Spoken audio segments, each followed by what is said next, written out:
మీకు ఒక అమ్మాయికి ముందు ఒక అఫైర్ ఉండేది, ఎవరు శ్రీ సత్య అని. అదే హౌస్ లో మీరిద్దరు బాగా కొంచెం కెమిస్ట్రీ వర్కౌట్ అయింది ఆడియన్స్.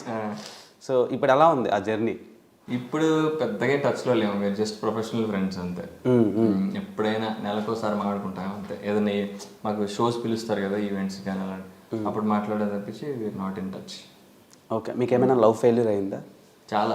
చాలా అన్న ఏదో ఒకటి చెప్పండి, ఎందుకు ఫెయిల్ అయిందో చెప్పండి. అంటే మా ఆడియన్స్లో కొంతమంది యూత్ ఉన్నారు, సో వాళ్ళు తెలుసుకుని ఓకే ఈ మిస్టేక్ నేను చేయకూడదు అని వాళ్ళు ప్రిఫర్ చేస్తారు. ఎక్కువ అటెన్షన్ ఇవ్వద్దు అమ్మాయిలకి, ఇస్తే వాళ్ళు టేకెన్ ఫర్ గ్రాంటెడ్ తీసుకుంటారు. అందరూ అలా ఉండరు, మ్యాక్సిమం అట్లా ఉన్నారు నాకు తెలిసి. అంతేనా? అంతే. సో మనం ఎక్కువ ప్రేమ చూపిస్తే వాళ్ళు మనల్ని కానీ బేసిక్ గా కొందరిని చూస్తే అటెన్షన్ ఇవ్వాలనిపిస్తుంది బ్రో. ఏం చేస్తా